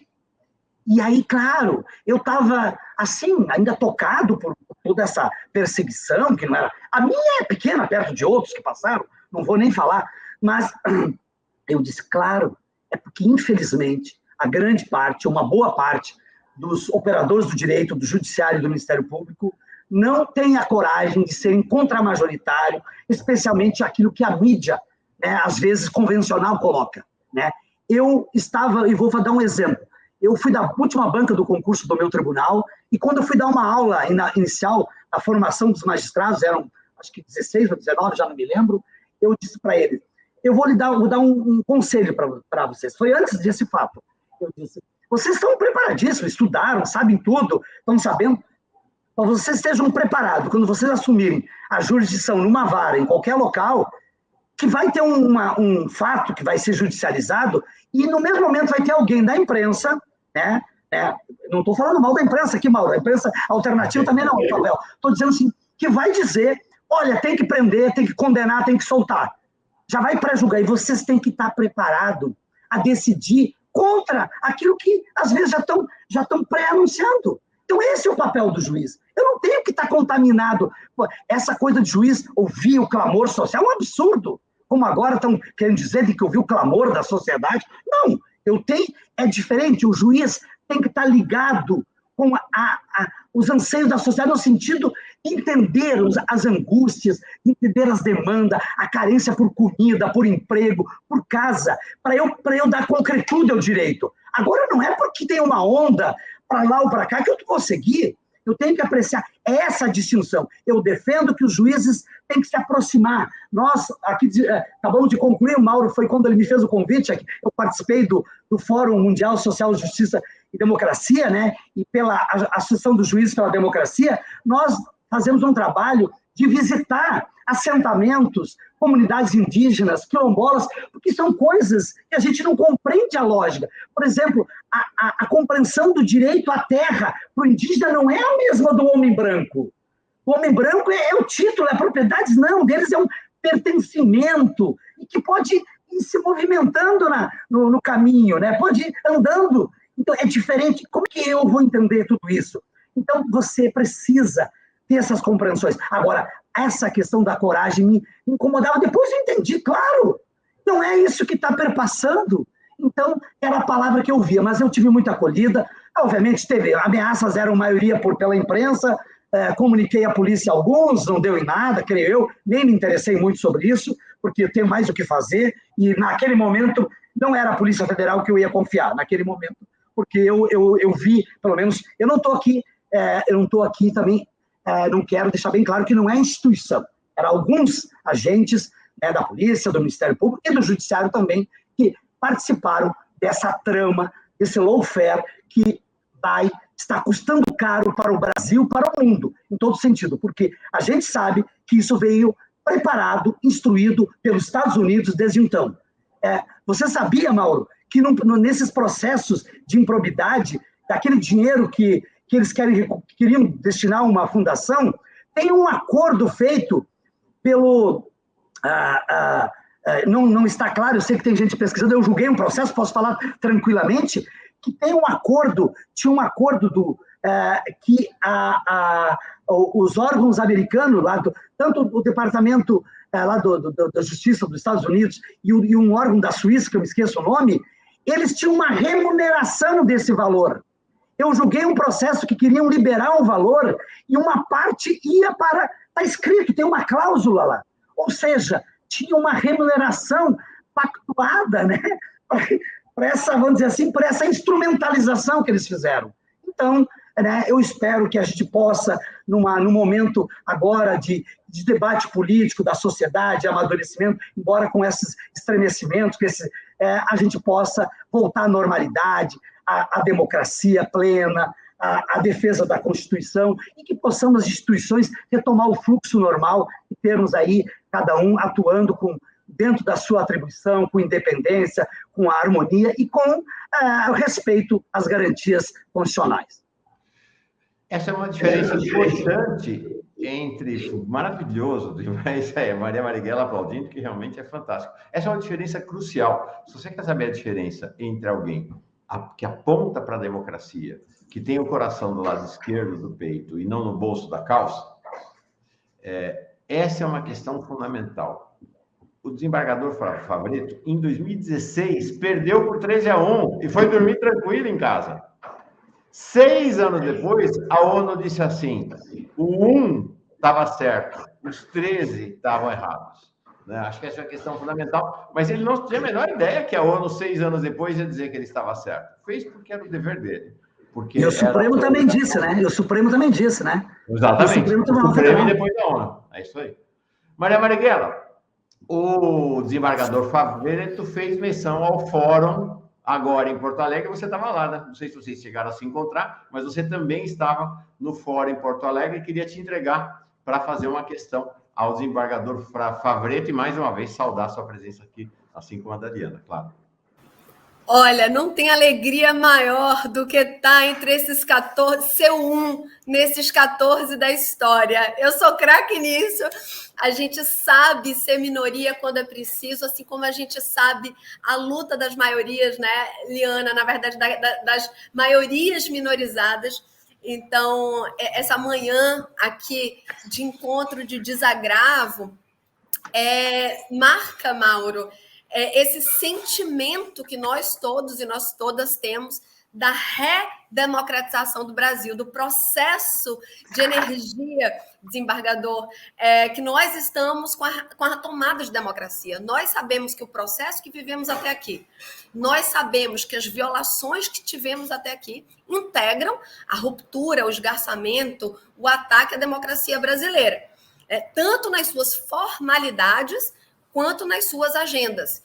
E, obviamente, o que nós estamos vivendo hoje, o que nós vivemos ontem, né, Liana, nas ruas, no 1º de maio, é a ação, a agência, a agenda de retomada democrática. E foi nesse contexto, nesse sentido, que na semana passada, sim, Mauro, estive lá com o desembargador Favretto no Fórum Social Mundial, Justiça e Democracia. É um fórum, gente, que aconteceu no Brasil, que antecipa o Fórum Social Mundial no México, e coletivos, Liana, de juristas de todo o Brasil se reúnem, se organizam em diversos coletivos, em diversas entidades, para justamente colocar a justiça e a democracia no contexto aí do Fórum Social Mundial. Mauro, a mesa de abertura foi uma mesa, Liana, impressionante com as vítimas do sistema de justiça. E uma mesa impressionante que teve a Ana Paula Oliveira, uma mãe de Manguinhos, que perdeu seu filho Jonatas, Dona Marinete, a mãe de Marielle Franco, Fernanda Kigang, né? Indígena lá do Rio Grande do Sul, o jornalista, porque nós precisamos também falar os ataques à imprensa. A gente sabe da responsabilidade da mídia empresarial, mas nós sabemos também que os jornalistas hoje são alvos de ataque e estão sendo perseguidos e censurados pelo sistema de justiça. E terminou, Eliana, com a fala da presidenta Dilma. Ora, quando uma mãe de um território periférico, uma indígena, um jornalista, né, a mãe de uma parlamentar e uma presidenta estão todas numa mesa vítimas do sistema de justiça, é a democracia que está sob suspeita, né? Não são os cidadãos e cidadãs brasileiras. O que nós estamos colocando sob suspeita é a democracia brasileira, como nos ensinou e disse Marighella muitas vezes, desembargador. A democracia brasileira tem um pecado original, que é o seu conteúdo de elite. E o que nós estamos fazendo agora é a retomada da democracia, nas suas formalidades, porque nós precisamos das formalidades, nós precisamos das instituições, nós precisamos das institucionalidades, nós precisamos das leis, nós precisamos dos poderes, mas nós temos também a tarefa de, como bem disse aí o desembargador, abordá-la nas suas formalidades, mas também com um conjunto da sociedade que pode acumular aos conteúdos. Então, acho que a gente tem muitas linhas de ação, muitas linhas de frente, mas nós temos esse dever. Foi muito bonito, Mauro, como os juristas se colocaram à frente desse processo. Os coletivos chamaram justamente os movimentos sociais para debater em todas as mesas. Eu estava lá, né, para falar, por exemplo, de justiça de transição, mas como uma vítima do processo de justiça de transição, porque nós sabemos também que o próprio poder hoje constituído do Brasil é possível por conta de uma justiça de transição que não foi conclusa, não foi completa, não se concluiu e que tem no poder hoje a própria excrescência daquilo que não se realizou. Então, trago a fala do fórum, que é o conjunto da sociedade, se movendo, né, Eliana, se articulando em várias frentes, acumulando forças para esse ciclo de retomada democrática. Vamos eleger aí o presidente que defende a democracia. Acho que a gente vai viver um processo, civilização ou barbárie. Defendemos a civilização, defendemos a democracia, mas é o conjunto da sociedade que vai defender aí o conteúdo, as agendas, as lutas que vai dar densidade, que vão dar densidade, qualidade e reforço à democracia. Então, um viva muito bom acordar aqui com vocês. Que bom. Eu quero registrar o Aniceto Neto, que chega aqui como novo membro da Pós TV Fórum. Gente, inscreva-se na Pós TV Fórum. É a mídia independente que mais cresce no país nesse momento. Dê like nessa transmissão, para que essa live histórica, como alguém disse aqui, chegue a todos os cantos e recantos desse país e do planeta, para falar da democracia brasileira e da possibilidade de um direito que faça justiça. A Cláudia Maria Dadico, Favreto, sempre íntegro e lúcido. E aqui, a Lu Borges, falando em coragem, foi graças a Delgatti que esse processo do Lawfare veio à luz. Como está a situação dele? Eu não tenho informação em relação à situação do Delgatti, mas está preso, né? E a democracia deve a Delgatti. De fato, a democracia brasileira deve muito a Delgatti. Deve a Favreto, deve a Delgatti, cada um na sua jornada, né? Jornadas distintas. E mais uma questão que traz aqui uma membra da Pós TV Fórum, a Roseli Aparecida Pereira, olha aí, é membra já há 17 meses. Que bom que o desembargador está bem, que a justiça nesse caso foi feita. Caiu a alegação do desembargador, eu ia entregar para ele fazer o nosso encerramento, deixa-me ver se ele volta. Então, quero te entregar, Liana, para fazer uma fala final. Eu sei que você está com a agenda aí na Câmara, bom, e a Maria Marighella também, atropelando, então queria te entregar para fazer a sua despedida e saudar você para mim, muito importante. O desembargador está aqui, desembargador Rogério Favretto de volta. Então, Liana, Maria Marighella e depois o Tive uma queda aqui de sinal da internet, aqui tive que me reconectar aqui, desculpe. Não, tá ótimo, não tem problema. Eu estava falando, vamos deve ser os complôs aí. Deve ser os complôs aí agindo. Vamos fazer uma rodada final, então. Na sequência vem o jornalista William De Luca. Olha só que interessante, para falar como o tema da justiça é um tema central no país hoje. O Rogério De Luca vai entrar, o William De Luca vai entrar aqui agora para falar da questão do racismo, do crime de racismo que graça no futebol brasileiro e na América Latina. Então, como o tema da justiça é candente para nós. Liana, queria te entregar, então, para fazer sua fala de encerramento, depois a Maria e aí o desembargador Rogério Favretto. Eu espero, Mauro, que a gente consiga transformar esse trauma da experiência judicial da Lava Jato em uma outra realidade. O judiciário ele não era visto pela sociedade brasileira, era muito difícil para nós, que somos militantes da justiça e da democracia. O doutor Rogério Favretto, que compõe a Associação dos Juízes pela Democracia,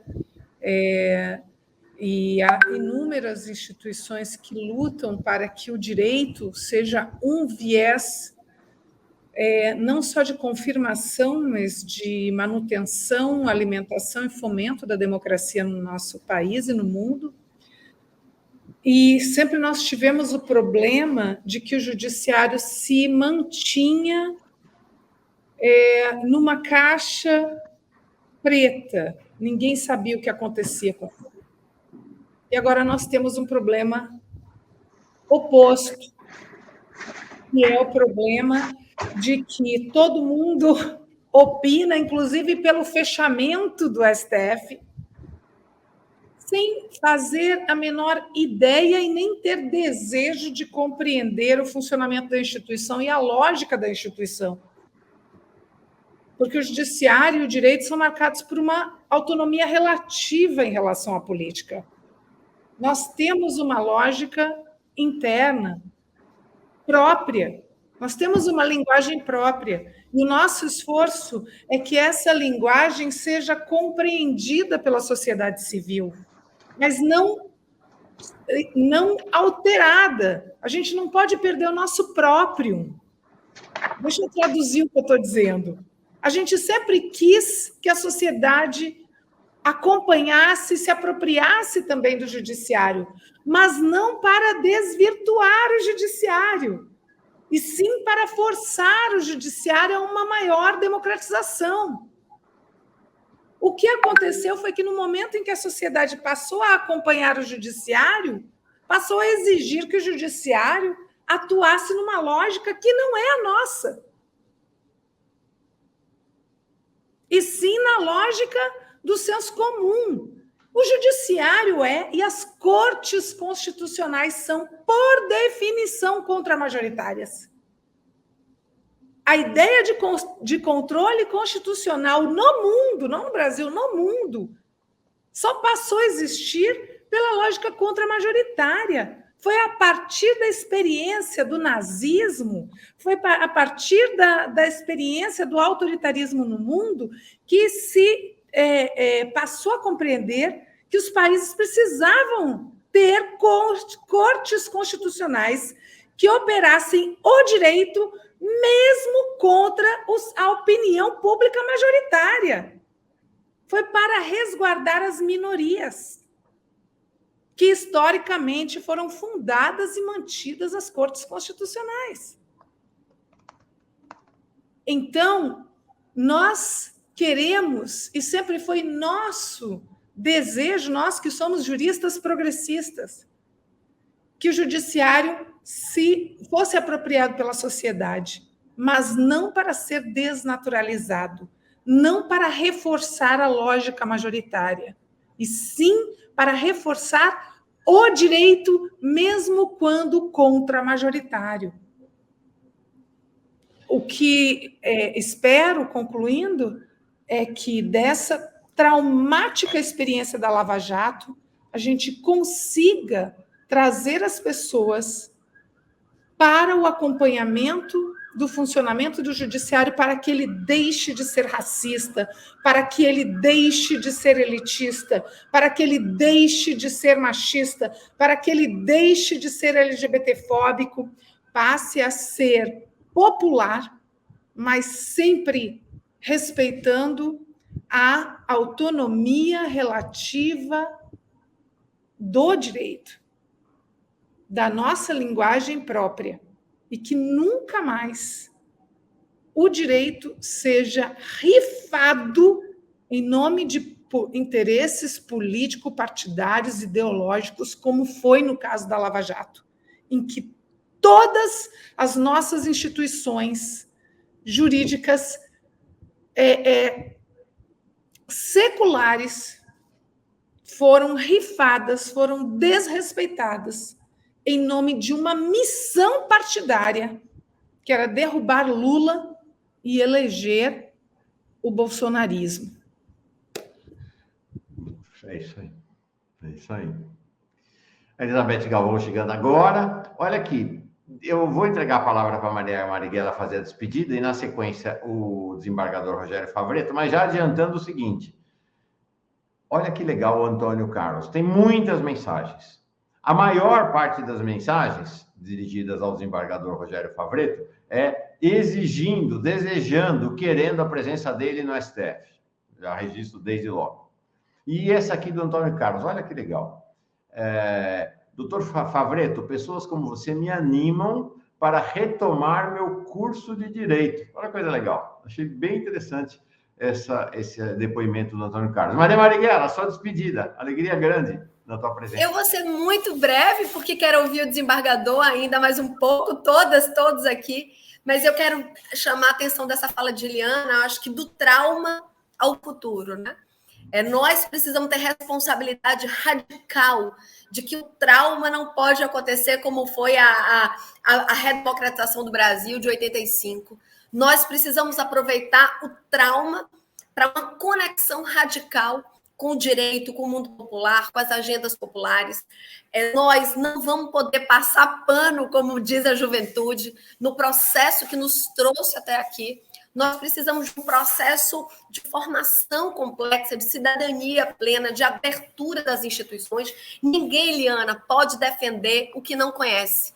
Ninguém pode defender aquilo que não se sente parte, né? Quando não é parte de algo. E, obviamente, o afastamento das instituições, das relações de organização populares e civis faz com que haja essa desafeição, Mauro, que eu chamo de uma desafeição na política. Uhum. Nós precisamos ser afetados na democracia quando a gente diz que a democracia muda a vida, que a democracia é essa terra boa que nós precisamos construir esse arado diariamente. O próximo ciclo político nos exigirá investimento, informação, cidadania, abertura das instituições, agência, agenda, conteúdos que possam ser transformadores da sociedade como ela está. Acho que a gente vai fazer coalizão de direitos humanos, coalizão por democracia, e acho que esse processo vai precisar de um conjunto, né, de agências que possam nos levar a um bom lugar. Mas um bom dia, uma alegria, Mauro, sempre estar com você, mas hoje, nesse dia de desagravo, mas, sobretudo, um chamado por democracia. Foi. Maravilhosa a presença das duas aqui. Entrego, então, para o desembargador Rogério Favretto. Na sequência vai entrar o nosso William De Luca. Desembargador, quero dizer o seguinte, uma entrevista histórica. Você fez revelações aqui inéditas, realmente, coisas que ninguém sabia. Tem um livro para sair, já aviso, vai ter livro. Não sei quando, mas vai ter livro. Tem que estar no livro, tem que estar registrado isso. Grande apoio. E teve um charme extra essa entrevista, né? O desembargador Favretto toda hora virando para a garrafa térmica para encher a cuia de chimarrão dele, foi um charme extra nessa nossa entrevista aqui. Obrigado, viu, pela disponibilidade, foi realmente histórica essa entrevista, não tenho como dizer da gratidão da Pós-TV Fórum, de toda a comunidade Fórum pela tua presença aqui e pelo teu papel na história do país. Como você pode ver, Rogério, muita gente desejando que você tenha novos papéis na história a partir dos próximos anos aí, quem sabe? Abre o microfone. Deixa eu ver. Isso. Tá, isso. Tá aberto? Tá aberto. Eu agradeço mais uma vez, você me... Para uma entrevista matinal tinha que ter o meu mate aqui, né? Senão, né, eu não ia estar com vigor. Mas eu sou assim, desculpa também falar de uma forma muito... Eu sou italiano, expresso, falo com as mãos, falo muito rápido, às vezes eu tenho que conter um pouco disso. Mas eu queria dizer da alegria também, agradecer a participação das combativas aí, vereadoras, Liana e Maria Marighella, a Liana Cirne Lins, lá do Recife, né, que é uma cidade que eu tenho muitos amigos, sempre vou para lá, sou muito acolhido, né, sou muito, muito feliz por lá. Mas eu queria dizer o seguinte nesse encerramento, pegando o gancho um pouco do que colocaram as colegas. Infelizmente, essa transparência que a gente busca do judiciário, Liana, ela veio de uma forma enviesada, né? Ela veio para desnaturalizar, né, o direito na sua essência, né? E reforçar o papel dos agentes de justiça, que devem ter um papel mais sereno, mais equilibrado, não de tomada de paixões, né, e desses extremismos que alguns, e dessas questões mais absurdas. Então, o direito tem que ser voltado a proteger, a restabelecer os direitos de comunidades originárias, ao meio ambiente, aos direitos sociais e fundamentais. Temos que dar o judiciário, o papel fundamental dentro da ordem constitucional é dar efetivação aos direitos humanos e fundamentais, atuar com um poder equilibrado, fundamentalmente moderador, racional, e tem que, obviamente, ter uma atuação propositiva do ponto de vista de garantia dos direitos. E tem que respeitar os demais poderes, porque isso que se fez nessas operações, que eu não gosto de falar o nome, que o nome de operação é para atuação policial, e não virar como virava manchete nos jornais todo dia, ela se distorceu de um ponto de vista que criminalizou a política, a boa política. E aí nós estamos hoje pagando o preço por tudo isso, então precisamos de equilíbrio, serenidade e com um restabelecimento pleno, que aproveitamos esse momento político que o país passa, que é as eleições, que é a democracia para todos farão as suas escolhas e possamos com isso. E eu queria dizer o seguinte, eu luto por um judiciário e vou continuar, o meu papel é esse, ainda tenho que trabalhar um bom tempo, as reformas da Previdência ainda não me permitem me aposentar ainda, embora já tenha tempo de serviço, né? Mas ainda a idade me atrapalha um pouco nesse sentido, né? Pelas reformas, que nós possamos restabelecer e proteger esses direitos fundamentais. E aí, eu digo, Maria Marighella, por que é tão rápido para algumas questões? E, por exemplo, o caso da Marielle, por que não tem uma decisão rápida isso?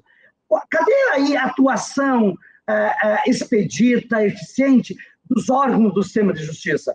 Eu encontrei e cumprimentei a mãe da Marielle, porque imagino o sofrimento que ela passa, ela veio também, disse que foi uma alegria, e se abraçou e disse, olha, o meu sofrimento perto do seu, nem imagino. Mas por que a justiça não é rápida, não é ágil, não é prestativa e não é protetiva nesses casos? Porque nós temos, e respondo isso, infelizmente, a formação jurídica, a seleção dos operadores, especialmente, é uma seleção com um viés, efetivamente, tanto do ponto de vista da compreensão do direito da sociedade, como também que não respeita as minorias, desde a questão de gênero, da questão das questões raciais e outros temas. Precisamos lutar e, inclusive, restabelecer essas políticas que elas também ajudam a permear, a pelo menos arejar um pouco essas instituições com cabeças novas, com visões mais garantistas e mais progressistas.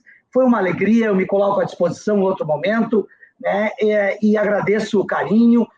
Eu me sinto aqui, quero encerrar com isso. Eu sempre dizia naquele momento tenso que era um turbilhão da mídia, de todo mundo me acusando, querendo me destruir. O tempo passou, o que eu mais recebo desde as decisões do Supremo e agora é mensagem, isso que eu não tenho rede social, né? Porque na época foi o que me salvou. Porque, só dar um detalhe, Mauro, o meu telefone que foi divulgado com a foto minha, dos meus 2 filhos, que nós estávamos lá no estádio Beira-Rio, que eu sou colorado, eu não imagino o sofrimento que eu tive. Eu recebi, na época era o momento da eleição, né, uns grupos que apoiavam o atual presidente, eles invadiram o meu telefone e me incluíram em mais de 200 grupos. Se eu pegar o meu celular hoje, no WhatsApp, que foi resgatado com o novo número, botar a palavra bolso, só isso, eu resgato mais de 50 ainda grupos que eles me incluíram para me perturbar. Eu demorei para entender isso, porque daí era o grupo da Liana, o grupo da Maria, o grupo do Mauro, e tinha lá cada um 100, 200, o de você seria um prazer, obviamente, né? Estou usando figuradamente.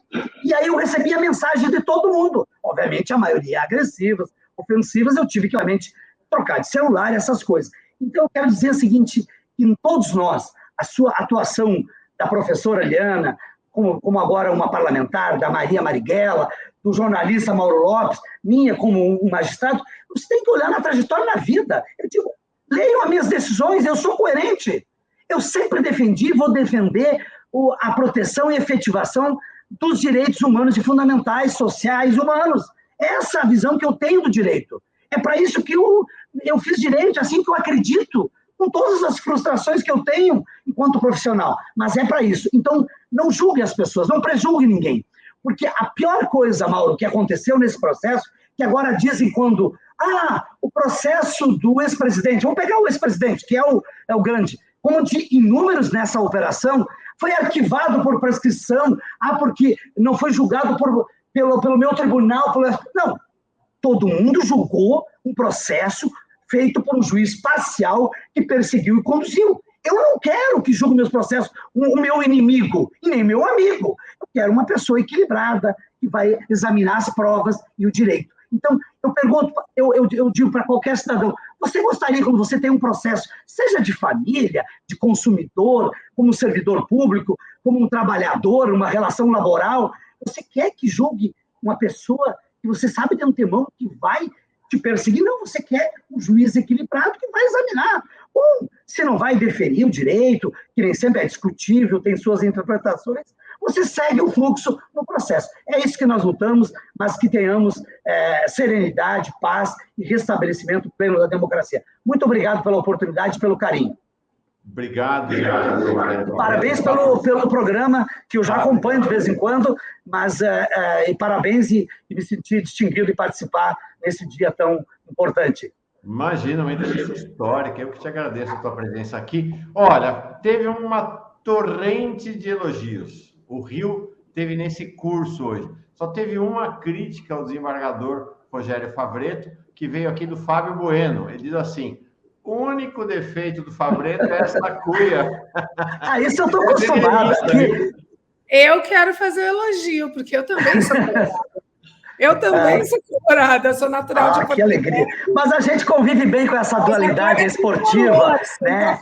Esportiva. E aí, minha solidariedade, aproveitando isso, ao técnico Roger, do Grêmio, que é do meu time, né, oponente, porque por ele enfrentar um tema do racismo, da perseguição, pelo espaço que ele ocupa, e quando ele vai mostrar a agressão enquanto uma pessoa negra que sofre com muita violência, aí distorcem e levam para o lado da política, porque ele está querendo usar. Porque ele é uma pessoa, como muitos, porque a minoria nesse meio, né, esportivo, tanto de jogadores e de técnicos, muito mesmo, uma pessoa negra com posição, com clareza e que defende a democracia. Então, eu registro minha solidariedade, que eu não conheço pessoalmente e que fique certamente, de alguma forma, chegará a ele, e que possa vir até treinar o meu Colorado, que ele vai ser bem-vindo da minha parte. Mas agora nós estamos, agora ele fica no Grêmio, nós estamos no meu Inter, mas eu recebo também fraternalmente a crítica, porque é a minha paixão. Fui no Beira-Rio, onde sofri, Mauro, não ganhamos do Avaí, empatamos,